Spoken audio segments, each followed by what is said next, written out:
get you a water here.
Good evening.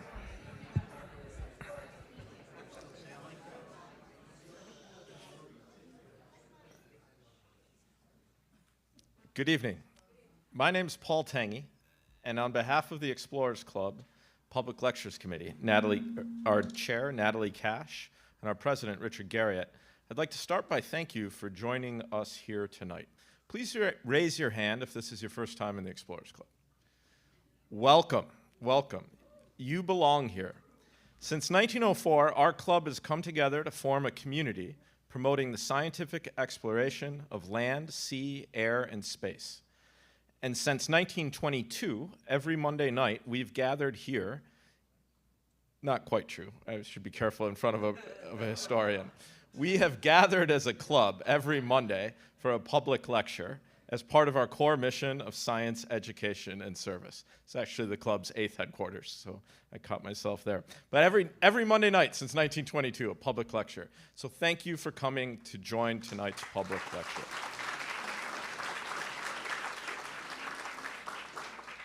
Your presence here tonight makes you a part of that community. Your support tonight makes this tradition possible, and so for that, I thank you. Please raise your hand if you are an Explorers Club member. All right. Welcome to my fellow members. And to order a drink at the bar afterwards, you need to find one of those people who just raised their hand. Actually, by being here tonight as part of our newly opened bar, afterwards the bar will be open till about 9:30, and all of you are considered guests of the club tonight, so feel free to join us in the bar afterwards tonight where you can meet our guest speaker. Here's our plan for tonight. In just a moment, I'll introduce our speaker. He's going to talk for about 45 minutes, and then afterwards he'll take your questions. And then following that, you'll have the opportunity, if you haven't already got one of his books, you can get one of his books, his signature, and you can move to the bar downstairs, mingle with other people, join this community, which we're so grateful you're a part of tonight. Our club is home to legendary explorers, and it's a physical treasury of the stories of those who have expanded the margins of knowledge. Tonight, we're privileged to welcome a first-rate chronicler of such stories and such explorers. A historian, author, and journalist, including editor-at-large for Outside Magazine, Hamptonsides specializes in tales of incredible feats under perilous circumstance. From the World War II survivors of the Bataan Death March, to the Marine in his book Ghost Soldiers, to the Marines at Chosin during the Korean War in his book On Desperate Ground, the explorer Kit Carson in his book Blood and Thunder, to his powerful work on the assassination of Martin Luther King, Hellhound on His Trail. He's previously lectured here in the Explorers Club about the USS Jeanette in his book Under the Kingdom of Ice. He's here tonight with his wife Anne, herself a journalist and editor of note, and we are so grateful to welcome to tonight's Monday night lecture the historian and author and journalist Hamptonsides.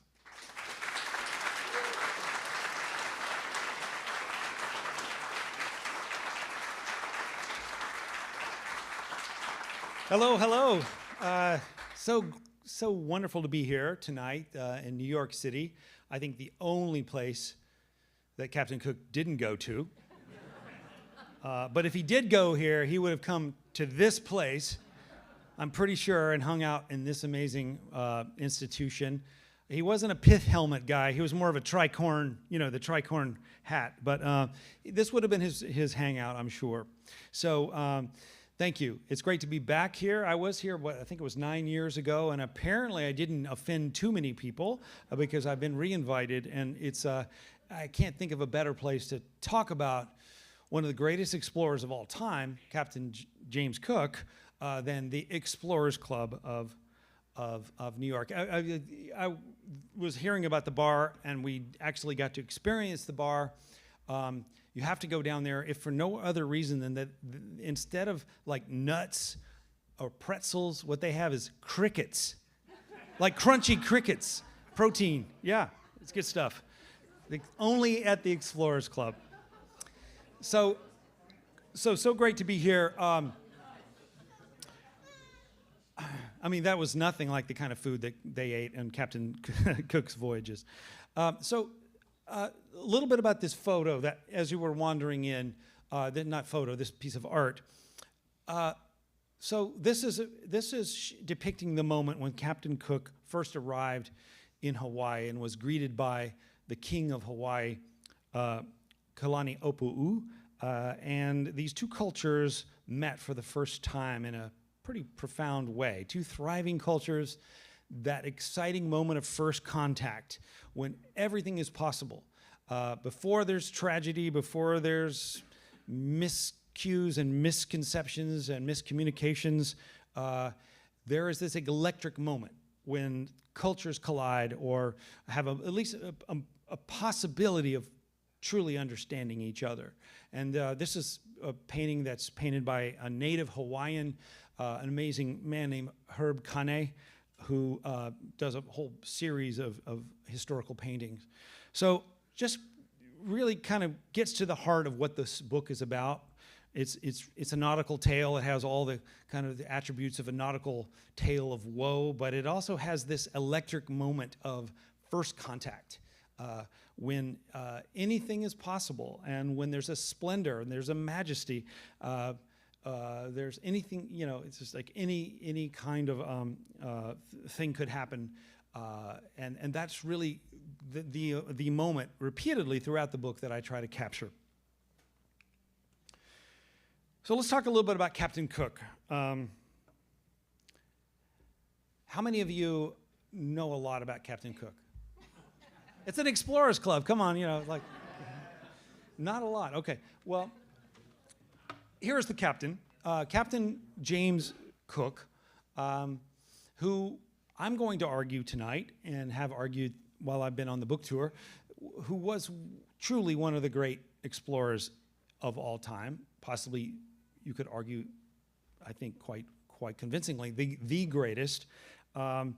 In terms of the quality of his observations, in terms of the number of nautical miles that he traveled, in terms of the wealth of knowledge that his voyages produced around the world, in terms of the beautiful art and engravings and the knowledge of plants and animals that were circulated around the world, and also in terms of the first encounters that his voyages produced with native people that had never seen Europeans before.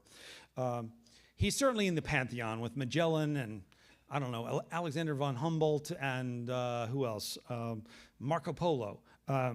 And yet at the same time, I think many Americans don't really, know much about Captain Cook. We'll talk a little bit about that. But first, I want to talk about this painting, a painting by William Hodges, who traveled around the world with Captain Cook on his second voyage, and it captures, I think, more than any other visual, the intensity of Captain Cook, his methodical nature. This was first and foremost a great map maker. A very, very intense dude, very methodical, very intense, not the kind of guy you really want to have a beer with, but someone who, and this is capturing, I think, his, so many of the other paintings about Captain Cook are official portraits where there's clearly a pose going on and it's, it's kind of fake and artificial. You see this is a guy who is somewhat lonely, somewhat, I think, trying to work out a problem. He was a problem solver, a puzzle solver. What's interesting about this painting is that it was painted in 1776, just before the American Revolution, and then it was promptly lost to history for 2 centuries. It was found in the 1980s and somewhere in Ireland. And it really captures, I feel like, by far better than any of the other pictures of Cook. Captain Cook is mixed up with a lot of other captains, real and imaginary. And I'll just very quickly go through this. Captain Kidd, a buccaneer, not a very good-looking guy. Of course, Captain Kirk. Captain Hook, and I can't tell you how many people have told me while I've been researching this book, like, how's the book coming along on the pirate guy, with the parrot on his shoulder? Not Captain Hook. And of course, the greatest captain, I think, of all, I think we all can agree, as a bunch of explorers, we can agree, the greatest captain of all, Captain Crunch. All right, somebody likes it. Do you remember Captain Crunch had this thing called crunch berries, and they tore the roof of your mouth open? It was terrible. All right, back to, no more laughing. It's serious now, very serious. Captain Cook, this is the official portrait. It really shows his, all the accoutrements of exploration, and also painted in 1776 as he's getting ready for this third voyage, which is the subject of my book. I think that Captain Cook is someone who really belongs in the pantheon, is very much in the pantheon of the great explorers, but he's very controversial today. He's controversial for a lot of reasons, but mainly because of this. Where didn't Captain Cook go? Okay, these are his 3 voyages. And the blue voyage is, the blue dotted line is the third voyage, the subject of the book. He went everywhere, from nearly to Antarctica, to the Arctic, from the realm of penguins to the realm of polar bears, and everywhere in between. And because he went everywhere, and because he was such an amazing map maker, such a meticulous map maker, he put these places, many of them very isolated places, on the atlases of the globe for the first time, and really, in a sense, broadcast the locations of these places to the world. And so they are very resentful because that accelerated the process of colonization in an unbelievably fast way. So today, Captain Cook is quite controversial. His monuments have been splattered and vandalized and hacked from their plinths. Yeah, you know, he's considered, you know, very much a symbol of colonialism. Melbourne and Victoria, British Columbia, and a lot of other places. And, you know, people ask me my position on that. I feel like in many ways, I mean, I certainly understand where it's coming from because colonialism, imperialism, the whole mindset behind these voyages was complicated, and it ravaged these very fragile island societies. But in some ways, Cook was just the messenger of modernity. You know, he was just the guy who, the first one to arrive. He was the explorer. He was the map maker. He was not someone who left anyone behind. He was not a colonizer.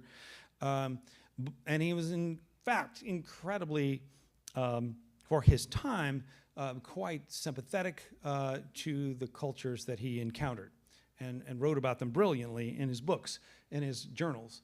But anyway, it's a complicated subject. I'm sure we'll talk about it a little bit in question and answer, but his statues are coming down. He's being canceled all across the Pacific, and it's an interesting development which I kind of lean into in the book. I try to sort of understand where it's coming from and try to, I mean, I think it makes it more interesting that this guy, 250 years old, the stodgy old British explorer, is kind of controversial, and he animates people, he agitates people. I think that makes him more interesting. This is the place where he was killed in Hawaii. Spoiler alert, he dies, okay? And he dies in a very graphic and I think very violent way that I think most Americans, if they know anything about Captain Cook, and not Captain Hook, Captain Cook, it's this, that he died in a very graphic way. And this is the place where he was killed. And when I was visiting, this is what I saw. So you see, he's a lightning rod for some very large, many larger forces going on in the world culture. So. Okay, so why do we care about Captain Cook? What's important about him? What should you know about his voyages? Very quickly, I'm going to run through some of his firsts, things that he observed first or his voyages encountered first.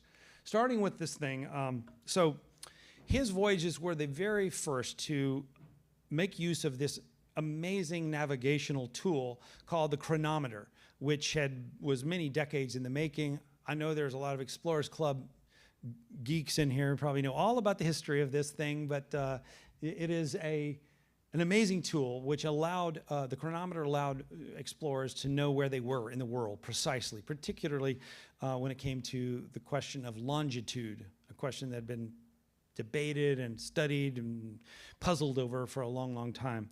I won't go into the science, but basically this seagoing clock is essentially just a clock, but one that's manufactured to withstand all the thunks and bruises and vicissitudes of the sea.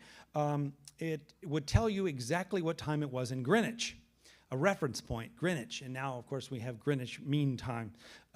So now we know exactly where we are in the world, and that makes a huge difference because the earlier explorers like Tasman,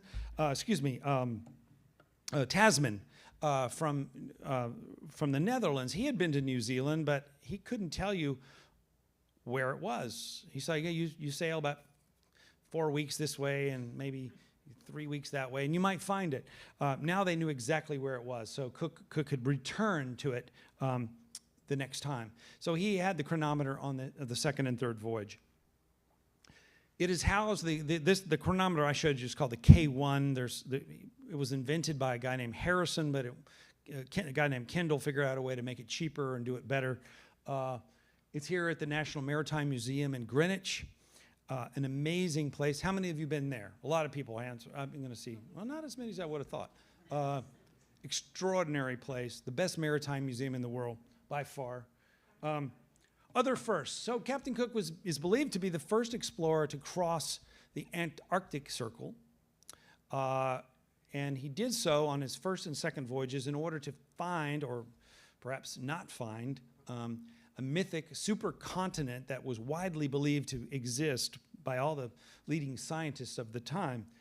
This image shows it. You see at the very bottom of the world, there's this massive continent, just like huge place that was so widely believed that they put it on maps. And they said it was populated by millions of people. And it had to be there because if it wasn't there, the preponderance of land masses in the northern hemisphere would cause the planet to spin out of control into outer space. Don't laugh, but I mean, yes, we have to laugh because it's such silly science. But that's what the view was at the time. Captain Cook went down there and decided, you know what, it's not there, it's a myth. There's no such continent. Yes, Antarctica, which he came very close to discovering, is big. Yes, Australia is a big continent, but nothing like that. So he became what they call a hero of negative discovery, meaning he didn't discover a thing that was widely presumed to be there. And okay, moving on to other firsts. It's a nautical tale. Okay, we have to have some scurvy talk. This expedition, though, I regret to tell you, those of you who haven't read the book, there's no scurvy at all. Captain Cook, all 3 of his voyages, there was never a single case of scurvy. And this is another reason why he was hailed in his time as being a great explorer, is that they thought he had conquered scurvy. He, of course, did not understand that scurvy was caused by a lack of vitamin C, but he did understand in his regimen of food that he made his sailors eat that you had to have fresh fruit, fresh vegetables, fresh meat. This salt pork and hardtack diet was just not going to cut it. He knew instinctively that it was unhealthy, and he forced this food down their throats practically. Sometimes they just would not want to eat it. But scurvy, of course, was just a horrible, horrible malady. It caused all these weird sores on your body. It caused your body essentially to disintegrate from within. It caused your gums to become spongy and pull back from your teeth.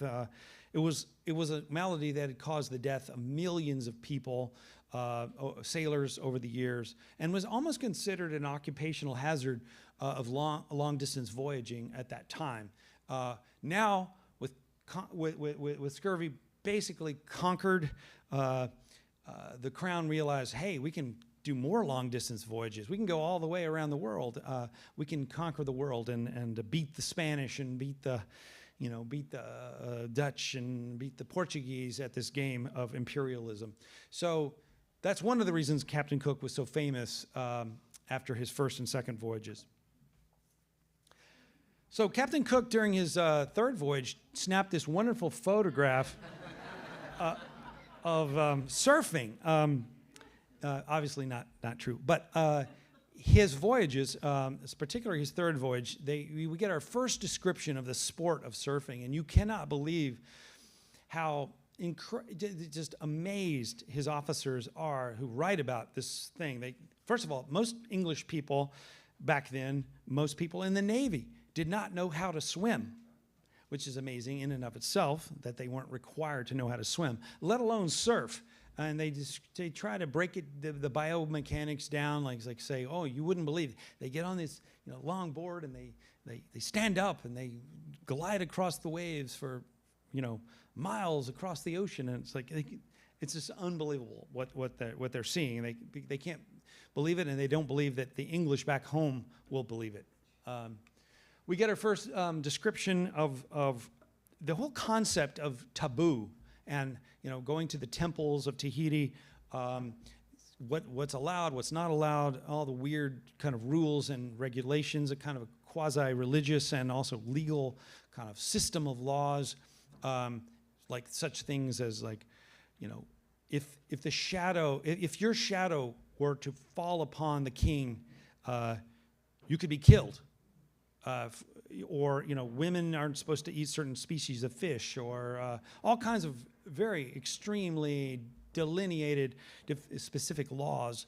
But anyway, this concept of taboo very quickly enters the lexicon of English society within a few short years of his voyages.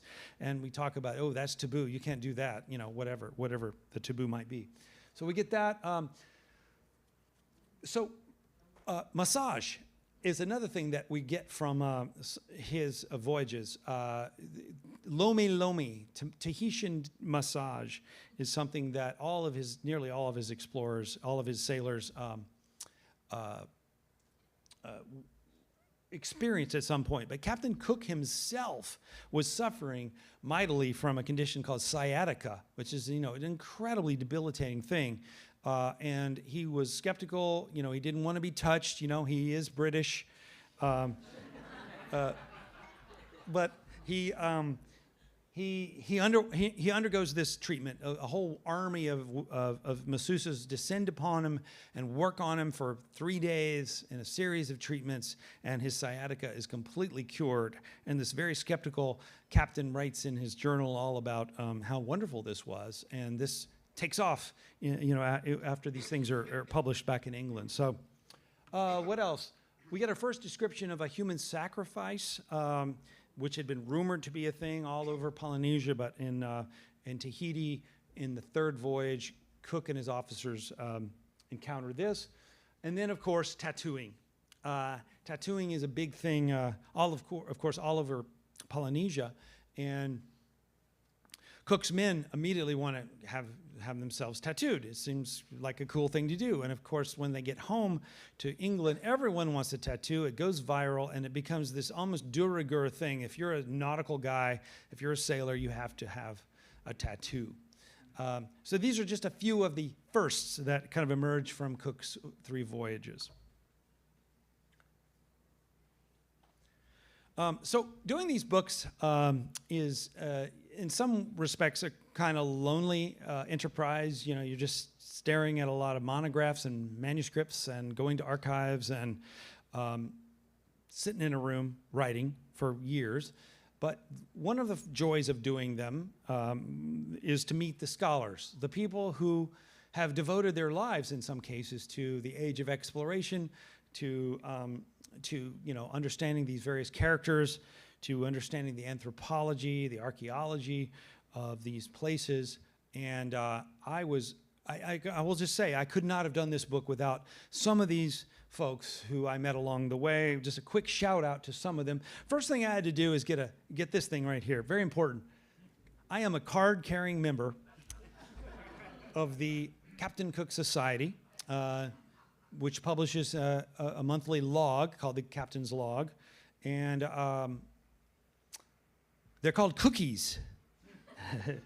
and I bring this up partly because they really were just hugely beneficial to my research, but also just to illustrate the fact that there is this enormous body of literature, and there's this enormous body of knowledge that Cook's voyages produced, that it's almost like people who know all about the Civil War or all about the Revolutionary War, or you name the topic.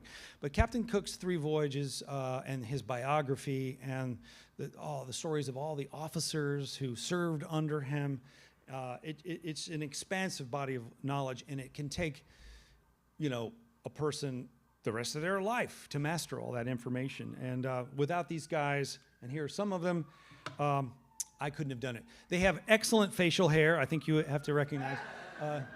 2 past presidents of the society. The guy on the right, huge shout out. This is a guy named Cliff Thornton, president of the society, and someone who, the last probably well-known American writer who's written about Captain Cook was Tony Horwitz, who wrote an amazing book called Blue Latitudes. Any of you have read it? Maybe a few.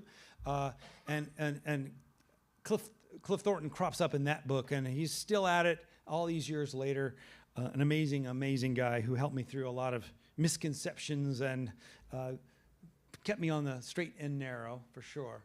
But they're all over the place, and some of them are, they're mostly guys but there's women, there's Polynesians, there's, of course, there's anthropologists, archaeologists, maritime historians, all sorts of people who are members of this amazing society. So that's where some of the research comes from, for sure.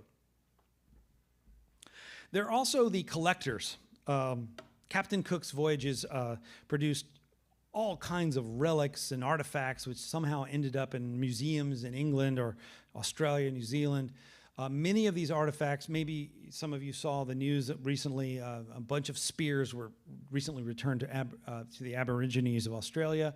But there's all these artifacts. This is a spear from Cook's third voyage that I believe it's true. This is a very reputable collector in Honolulu who says that this barbed spears, he's done all the provenance on it, and it's apparently true. Got to hold that. Just to think that this is an artifact that Captain Cook himself held at one point. It's kind of a cool part of the research.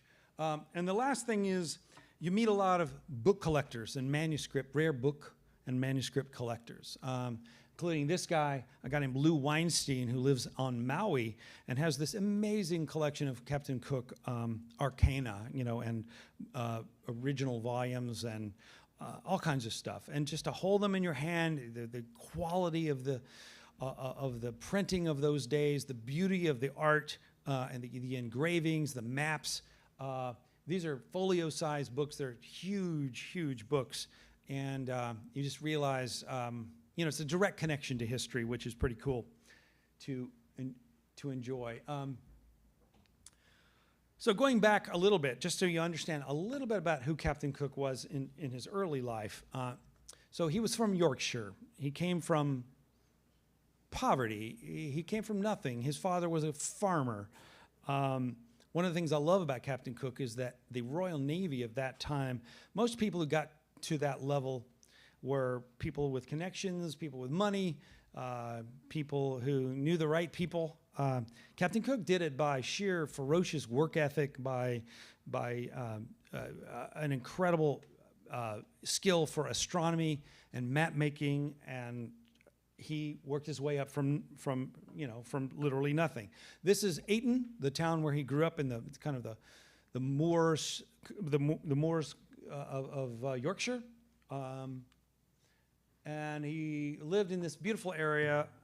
But, he was bored out of his mind. He was a young kid. He was about 7 years old, and he, at least so goes the legend, that he climbed this place called Roseberry Topping, and he climbed to the top of this very small mountain, or very high hill, which I did with my wife, Ann.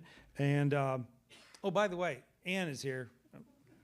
Shout out to Ann, my wonderful wife. We got to the top of it, and the reason I show this is because, at least according to the story, Captain Cook, at 7 years old, first saw the ocean 12 miles away. And he said, what's that? Like, I want to go there. Apparently, from the very beginning, he's just like, I got to get out of here. He saw a very circumscribed life for himself as a farmer, and he's like, I got to go over there. And he does, and he very quickly goes to this town, a place called Whitby, just on the coast, on the North Sea, and he apprentices to some Quaker shipping interests there, and learns the shipping trade. He learns how to navigate the shoals of very complicated coastline of England, bringing coal from Newcastle down to London. He goes all over the Baltic, all over the North Sea. He masters this trade, and he does so in these ships.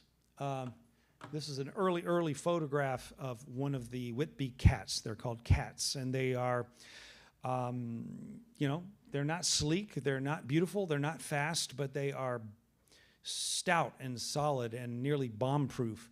And they can carry huge amounts of stuff inside. They have a square, a square stern.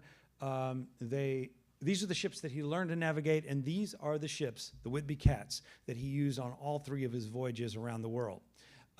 So that's why I showed that photograph. But Okay, so the voyage itself that was designed to find something that the British had been obsessed with for centuries, finding the Northwest Passage, a shortcut over Canada from the Atlantic to the Pacific in order to facilitate trade with the East Indies, with India, with China, and also while they're at it, avoid the Spanish. And so the Northwest Passage was something that I think, I'm sure most of you in the room know a little bit about. Things did not ever go well for the British. They got stuck in the ice. Pretty soon they're starving, scurvy, they're eating their boots. But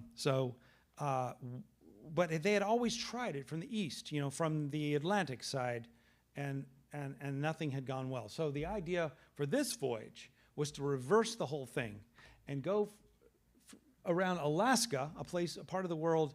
This is a modern map, obviously, showing the possibilities, but the idea was to go around Alaska, go up through the Bering Strait, a part of the world that was not very well understood at all, and try to find the Northwest Passage for the Pacific side.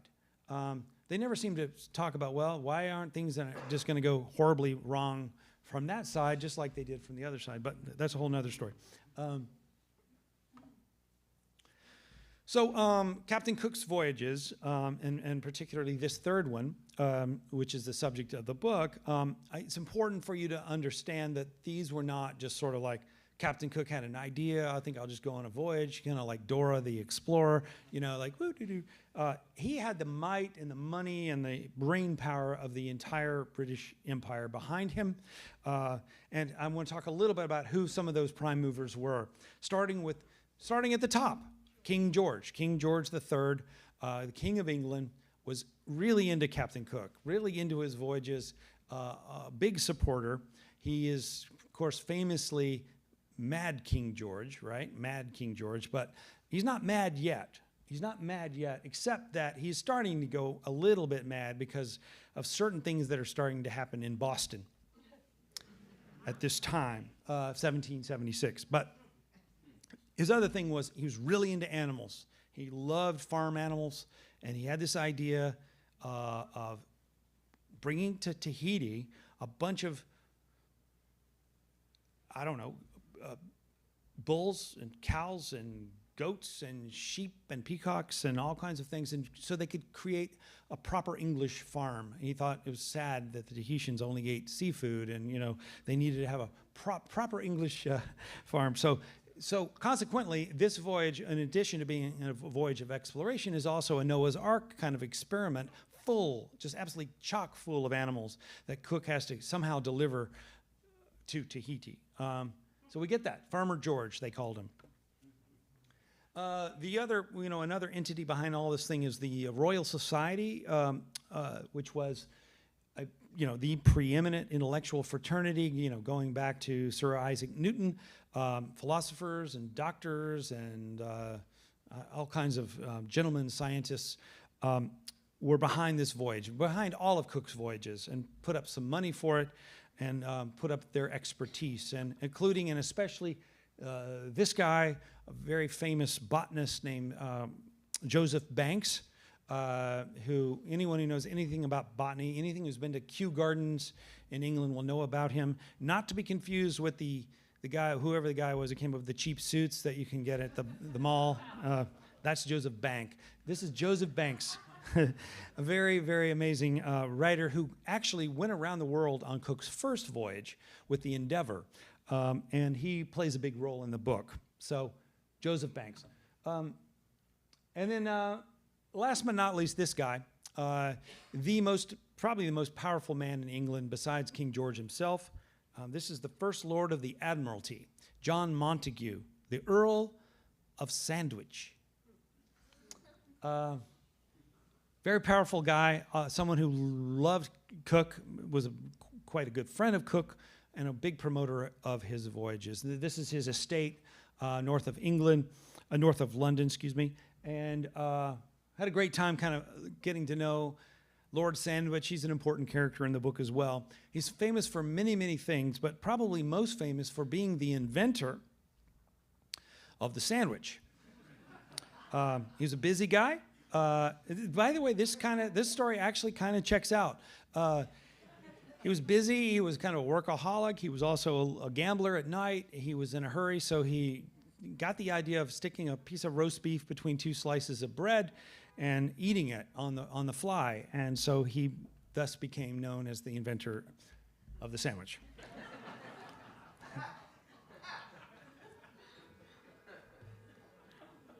I think it's actually true.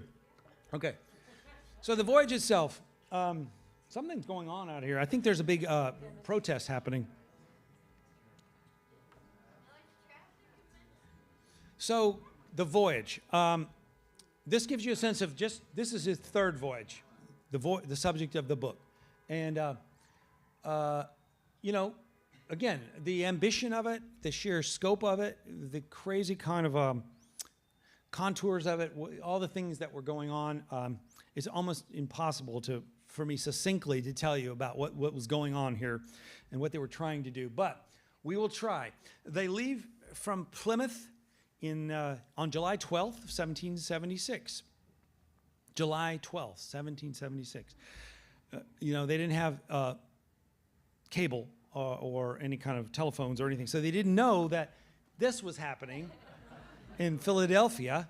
And what's interesting is they leave and they are in perfect ignorance of all of these developments for the rest of the voyage, all 4 years. And yet it's a constant theme on the other side of the continent where they're exploring. They're exploring Alaska and the northwest coast of North America. And all these things are happening, 4,000 miles away. Important just briefly to say that, this is not by any means a biography of Captain Cook. It is an ensemble story about, 180 men who left in these two ships in July of 1776. And I'm just going to pluck out 3 of them who are, wow, this is getting intense out here. I don't know what's happening. Is it something I'm saying or? So 3 interesting people on board the ships. The guy on the left becomes a very notorious character in his own right some years later. He's a young master of the Resolution at the time, a guy named William Bligh. Some people have heard of the Bounty. He becomes, he's got this incredible ability as a navigator, but he is also an insufferable personality. Even on this voyage, you begin to see the seeds of his mutiny, coming many years later. People can't stand him. They just can't stand him. But he is very, very talented. A guy in the upper right is George Vancouver, who also becomes a great explorer some years later. Young officer, midshipman aboard. And then the guy on the lower right is John Ledyard, an American who I quote a lot in the book. He's an important character. He was born in Connecticut. He went to Dartmouth. He, after Cook's voyage, ends up exploring all over Eurasia, all across the entire extent of Russia on foot. Important guy as well. So just to say, there's a lot of voices, there are a lot of journals, there's a lot of different characters that I'm trying to bring into this story. It's not just Cook's story, because Cook is really interesting, but he's a little bit stodgy. He's a little bit, has to be very careful what he says, because everything he's writing for the Admiralty. So bringing in some of these other voices makes the story a lot more interesting. After leaving Plymouth, they go around to Cape Town briefly, and then they go to a place called the Klin Islands.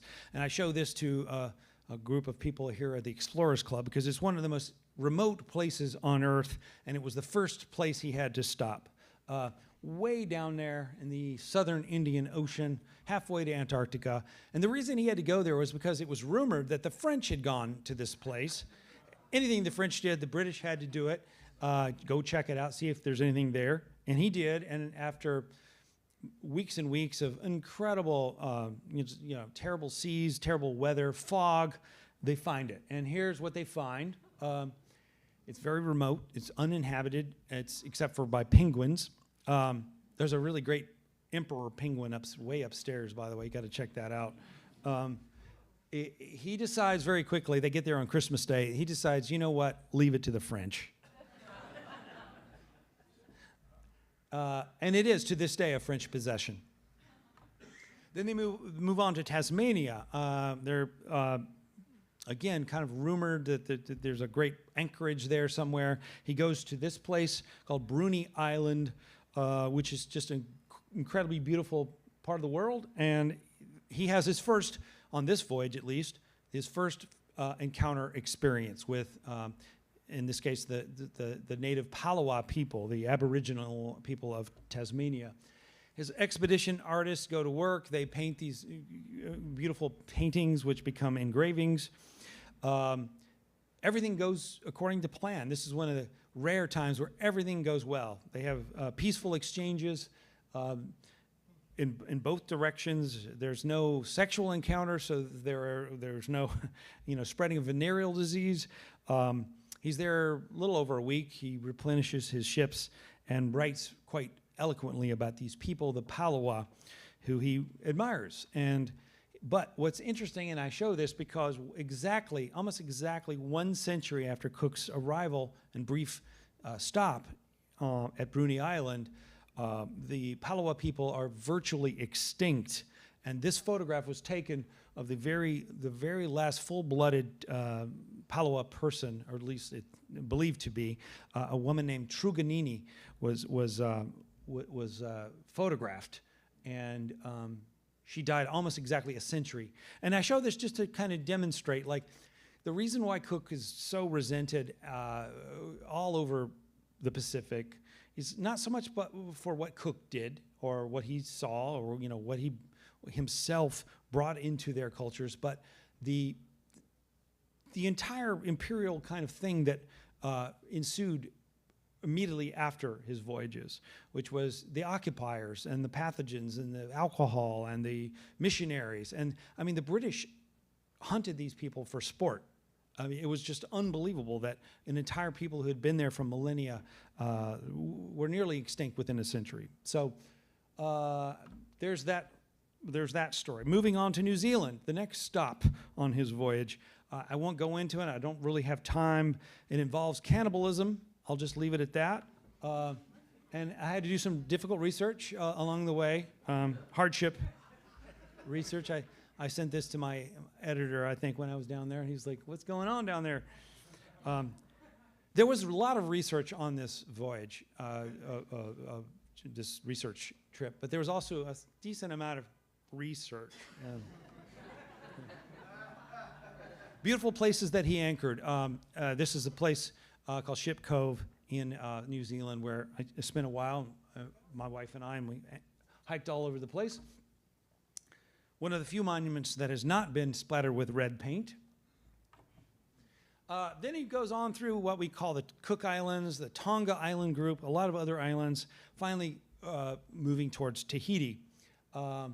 Another absolutely gorgeous place, a place that was famous among all the sailors of England and all over Europe for being a beautiful place, beautiful women, great food, a great place to kind of get some R&R. In fact, half the sailors on board this ship signed on so they could go to this incredible spot, Tahiti.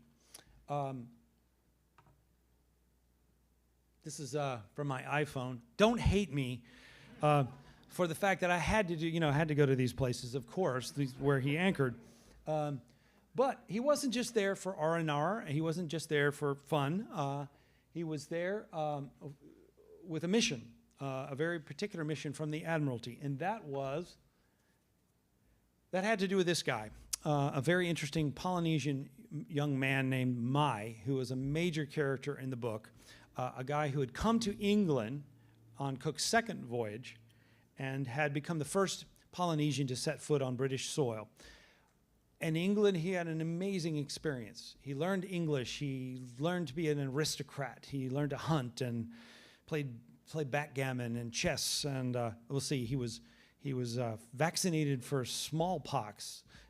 He met King George. He met, Boswell and Johnson and all the intellectuals of the time, and was held up as this sort of a paragon of, the noble savage.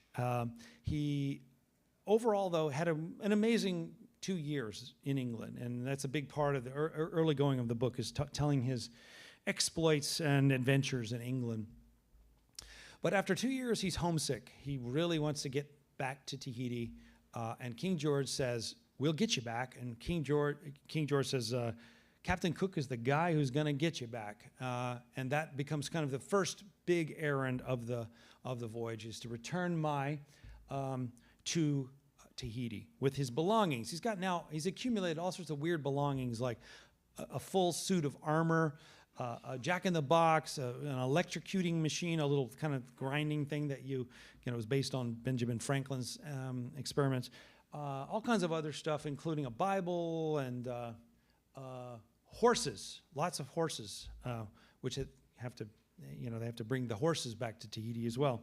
So this is Mai, as studied by the great artist Sir Joshua Reynolds, the finest portrait painter in England at the time. These are studies that led to this painting, which was painted in 1776.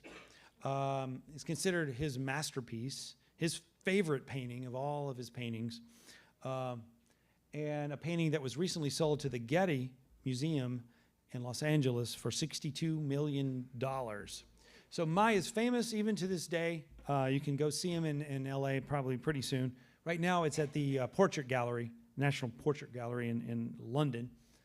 So Mai, that's another part of the story. He is, it's a long story, but the real reason he went to England was that he wanted guns so he could fight against the people of Bora Bora, who had stolen his land and killed his father. And he had this sort of Hatfields and McCoy's scheme behind the whole voyage, the reason he wanted to get those guns. And I won't go into it anymore, but there's a lot going on with Mai. It's a big part of the book. He leaves Mai, Captain Cook does, and he keeps going across the Pacific Ocean, expecting next stop would be Oregon, what we would call Oregon. Instead, he stumbles upon this incredibly gorgeous place called Kawai. And he realizes it's part of a much bigger island chain, the Hawaiian archipelago. He has a very interesting experience there. Everything basically goes well. Another kind of first encounter experience, he realizes this is not on any of the maps. This is a major discovery or rediscovery. Of course, the Polynesians had already discovered the place. But you get the idea. This is also Herb Kane, a native Hawaiian painter who's trying to describe this kind of first encounter experience. It's really amazing in both directions. The British can't believe it. The Hawaiians can't believe it. There's all sorts of thoughts that they maybe thought they were gods, perhaps that they were creatures from outer space or from the ocean depths. A lot of oral history about what was going on here in this moment of first contact. But what Captain Cook is starting to realize by the time he gets to Kawai is that there has been this enormous spread of Polynesian civilization all over the Pacific Ocean, the Polynesian diaspora. He has been to Easter Island. He has been to New Zealand. He has been to Tonga and the Cook Islands. He's been to Tahiti. Now he's all the way up in Hawaii, and they're all speaking more or less the same language. They have the same culture. They're the same people, and he's beginning to wonder, well, how did they do it? What was their technology? In ships that had no metal, they didn't have nails, they didn't have rivets, they didn't have anything like European ships. They somehow managed these incredible migrations all across many thousands of miles of the Pacific. And he's really the first European explorers to begin to understand that and begin to question their ship architecture and how do they accomplish this amazing feat. He reaches the Pacific Northwest at a place here called Cape Foulweather, named by him. One of the great things about Captain Cook, he did not name anything after himself. There are plenty of things named after him, but he didn't come up with those names himself. That was usually the Admiralty that did that. But he was very literal in naming things. And if he didn't know an indigenous name for it, he just said, the weather was foul today, so Cape Foul weather. I was flattered by the coast here. I thought this was a port, Well, it was not. So this is Cape Flattery in Washington State. All places you can go to. All with his names on them. He's working his way up the coast of the northwest of America. He's now beginning to look at every possible inlet, every bay, every river to see could this be the Northwest Passage? Is this it? Nootka Sound on Vancouver Island, where I went with some of my family. Met the last living Yuquat villager, the First Nations elder of Nootka Sound. Got some good stories from Ray. Working my way up Alaska, he goes past Mount St. Elias, the second largest mountain in North America, which he describes vividly. Keeps going. Prince William Sound, Kenai Peninsula. Many of you who've been to Alaska know some of these names. This is me and my wife in the Kenai Peninsula area. They go up to Cook Inlet, which again, not named after Cook, or not named by Cook, but named by the Admiralty. A place that has the second largest tidal differential in the world. It's basically mud flats much of the time, and they nearly get stuck here. He decides this is not the Northwest Passage. They poke through the Aleutian Islands into the Bering Sea and work their way all the way up the west coast of Alaska, charting the coast the whole way, encountering ice, get through the Bering Strait up into the area that we would call basically Barrow, Alaska, way, way at the top of Alaska, where he encounters ice, and he encounters an impenetrable wall of ice. Encounters polar bears. His men hunt walrus. I think most people think of Captain Cook as being a South Seas guy, Polynesia, warm weather. But he spent so much time in the Arctic and also in the Antarctic. This shows that they're hunting hunting walrus. And they're trying to hunt them to eat them, but they're terrible eating, absolutely terrible. They kill them, they tow them overboard for 2 days, they bring them ashore, they boil them for 3 days, they fry them in grease, and it's still it's not edible. But anyway. So that's the Arctic experience that Captain Cook has. He realizes he cannot pass over Canada to the Atlantic.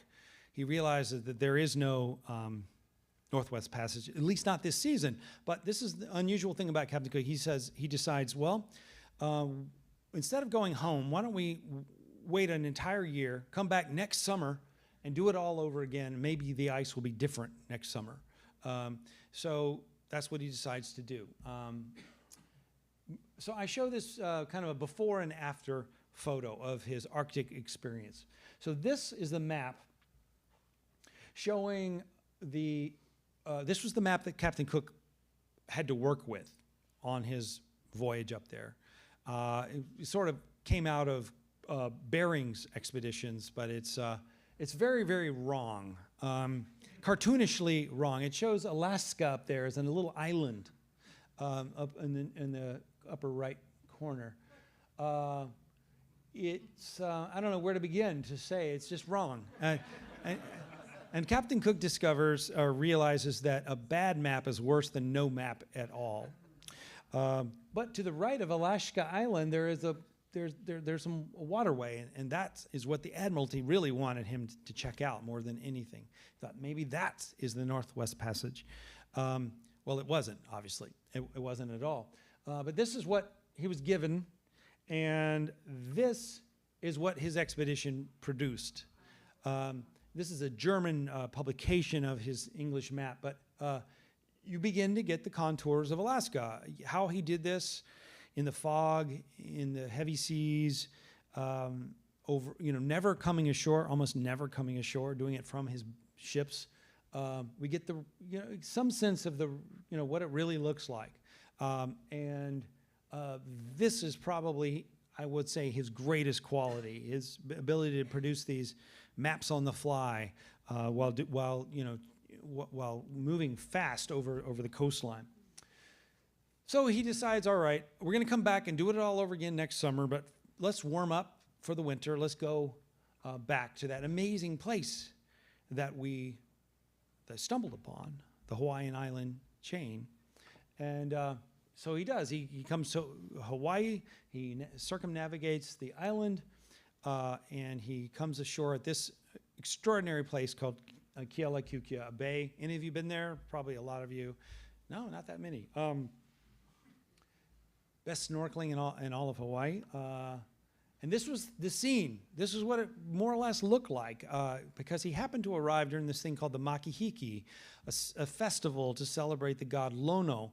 And apparently, and this has been debated endlessly by anthropologists, apparently they thought he was the god Lono. He happened to arrive during the festival in the right direction in these big ships with these big sails, and there was just unbelievable energy and rapture around Captain Cook's arrival. They bowed down to him. They called him Lono. They brought him into the temple and worshipped him, it seemed like. And that is the story that happens for the first couple of weeks. His expedition artists come ashore and they do these amazing pieces of art. Everyone's happy. Everyone's having a great time. This is what it looks like today, right at the place where things go badly for Captain Cook. And then 3 weeks later, we get this. And this is how I end the story. I want you to read the book. I want you to buy the book. I don't want to tell you how we get to this spot. But the question is, how did such a this most disciplined of explorers, end up dead on the lava flats of the big island of Hawaii? This guy who really, I think, legitimately prided himself on his understanding of Polynesian culture and Polynesian behavior and Polynesian ways. How did he demonstrate such bad judgment that he ended up in this situation?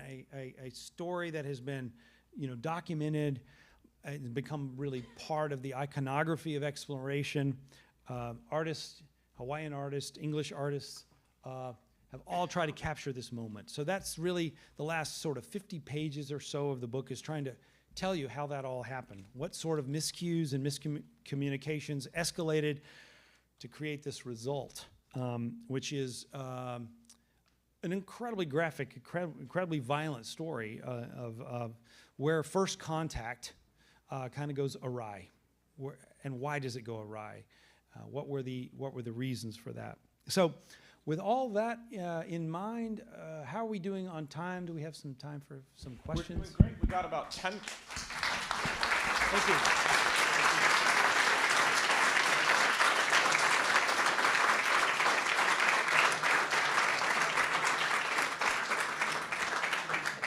I would love to stay for questions, so maybe if we do about 10 minutes of questions, Okay. if that's all right with it? Okay. All right. Hi. Thank you for the talk. With all the material that's out there on Captain Cook, what drew you to this story, the third voyage in particular? Well, I realized that Captain Cook's third voyage was by far the most dramatic. It was the longest of his voyages, in terms of duration and nautical miles, but it was also the most American. And with an American publisher, I'm an American writer. I was trying to figure out, what does an American have to say about this, quintessentially British story, and realizing that they left in July of 1776, and they had all these Americans on board, and the officer who ends up bringing the ships home to England in 1780 is from Virginia. And he has to decide as he arrives in England, am I American or am I English? And they finally get the news of what's been happening with the revolution. So that's part of it. Also, I just think it's one of those classic stories that needs to be revisited by every so often by different generations of writers, because I'm really interested in the reckoning that we've been seeing going on across the world in terms of getting the indigenous point of view across. I think at every place in this book, I try to bring in the oral history and some of the anthropology and the archaeology. So we begin to get a little, at least to the best of my ability, a sense of the kind of indigenous Polynesian point of view and indigenous Alaskan point of view of this story, which has been underserved, throughout the literature of Cook. But it is a voluminous body of literature. It's like it's both a blessing and a disguise, because I just developed an aneurysm trying to absorb all this stuff and trying to understand what is my contribution to the literature. But great question, thank you.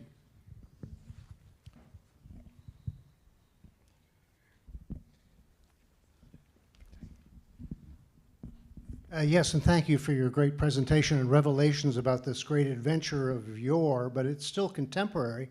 By the way, welcome all the new visitors to our club. And this is a place where ideas are exchanged and often a surprise.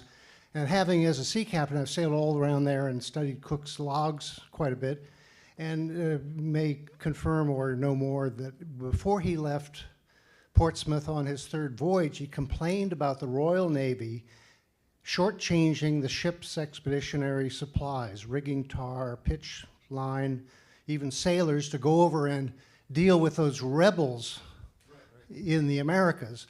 And some have surmised that had he been properly equipped, he would not have to go back from the Arctic to Hawaii to be re-rigged and go through that whole terrible ending of his life. And he would have lived on to be a governor and a leader of the society and made better of the consequences. So in a way, is his demise due to us damn Yankees causing so much trouble? Yes, it's our fault. I'm glad to hear that. It's our fault. So the Deptford dockyards on the Thames were overwhelmed with re-rigging and outfitting and repairing ships that were destined to put down the revolt in Boston. And that is true. And so the Resolution, Cook ship, got short shrift. It didn't get the attention it deserved. It was not properly caulked. The masts were rotten. The focus was somewhere else. It's like, this is wonderful that Captain Cook's going on his third voyage, they said, but they were clearly preoccupied with this other thing that was going on. And he barely got out in time. I think if he had waited a couple of more weeks or a couple of more months, they might have said, no, don't even go at all, because we really need to focus on what's happening in Boston. I think there's something true about what you just said. Yeah, absolutely. Let's blame the Americans. It's our fault. But one interesting thing, Benjamin Franklin put out this thing to all the captains of all the American ships, whalers and merchant ships, that if you encounter Captain Cook anywhere, let him go. Don't arrest him, even though we're at war with England, because Captain Cook's voyage is so important and scientifically so important to humanity. Let him go. So he had a passport, a free pass all over American waters. So that's kind of interesting. Let's say maybe one or two more, and then we're going to sign some books out here. And one more shout out for the bar, apparently. The bar, this brand new bar is, it's really good, I have to say. Yep. Two questions, actually. By the way, thank you very much. Great story, great book. One of the questions I had is, these are very long voyages, right? And they last for months and months and months. So what was the reaction of the crew going through so many ordeals? And I don't mean when they got there, but while they were doing the voyages, because as a captain, it must be quite hard to keep everybody in line. So that was my first one. And then based on what you were saying about, maybe you already answered that question, about how hated Captain Cook is today. Obviously, he left a great legacy, and he helped a lot of people understand that the world was wide open to people who just didn't know that, not only in England, but back in where through his voyages. So what was their first reaction? And if you look back at history, what imprint has he left without this other stuff that's going on today or the last 10 years or whatever? What the local population, how do they see him through history instead of through today's feelings of what they think happened? Well, there's some big questions there. Well, so the first one is, these voyages were very long, and there was a lot of misbehavior, and Captain Cook was famous for being quite fair but very stern. But by the third voyage, he was showing some cruelty. Something was actually wrong with Captain Cook on his third voyage. That's a whole thing I didn't even talk about, is kind of, what was it? Was it that sciatica that I mentioned? Did he have some sort of parasite that was causing him to have some mental illness? Some people have said he had polar, some of them we might describe as bipolar disorder. Of course, he did go to the Arctic and the Antarctic, so by definition, he's bipolar. But I'm sorry. But he, there was something wrong with the captain, and he was much quicker to dispense the sort of typical justice that you had back then in the Navy. The captain was the master and commander. As soon as you left shores, he was a tyrant, or could be if he decided to be. And he was famous for not being tyrannical in his first two voyages, but by the third, you start to see some changes. The other part of your question is like much more expansive. It sounds like you're asking essentially what when you take away kind of the current criticism that we're seeing of Cook around Polynesia and around the world. What were his true contributions? What is his legacy? I guess I'll just say this. We're in a room here, the Explorers Club, and a place devoted to exploration, and a place devoted to the idea of travel and the idea that it's good. It's good for us. Hopefully it's good for the people that we visit, that the cross-pollination of knowledge and ideas is good. I believe in that. I've always believed in that. I think we can also probably all agree in this room, at least, that it is innately part of the human condition. It's part of our DNA to explore what's next, what's over the next hill, what's over the next, what's over the horizon. And I think Captain Cook believed in that. And I believe the Polynesians believed in that. They, of all people, were the great voyagers who populated the entire Pacific. So I think you could ask the question legitimately, all right, Captain Cook came and some very terrible things happened after his touching at these islands, but it was going to happen. It was going to happen one way or another. And I think that what you have with Captain Cook is that he was a messenger of modernity. He was the guy who brought the modern world to these very distant places, for better or worse. And it could have been a person who was much less sympathetic, much less interesting, much less humane and understanding of those cultures. But it happened to be this guy, Captain Cook. And so, although I understand where the protests are coming from, I certainly understand that we have to really rethink the whole imperial mindset.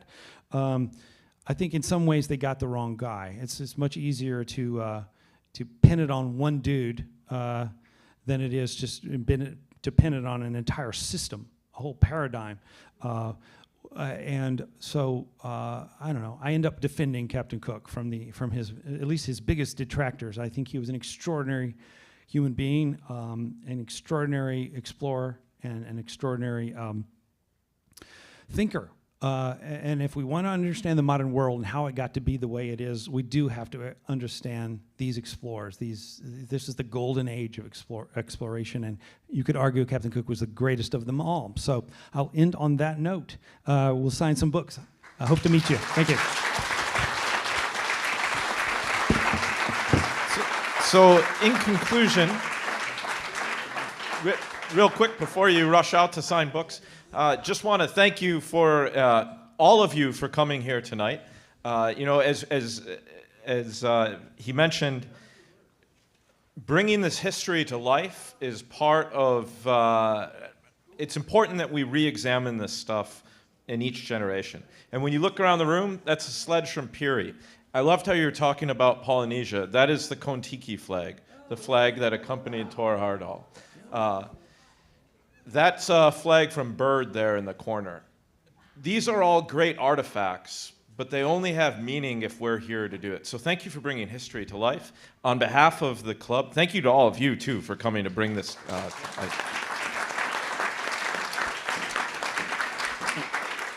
It wouldn't be an exploration if there wasn't some trophy to bring home, and we are inaugurating something here special tonight at the Explorers Club. We are having our public lecturers sign a chronicle, so you'll be actually the first person to sign in that tonight. I'll have you do it out there tonight. And then I would also just like to, on behalf of the club and the Public Lectures Committee, another token. This is a member pin. Oh, wow. You're not a member, but I am publicly committing to endorsing your application for membership because you certainly have earned it. So, Great, thank you. thank you so much. Does it allow me to get a drink at the bar? Everyone here tonight is considered a guest of the club for tonight only. So please you can follow Hampton out to sign the books, and the bar is open until 9:30 tonight.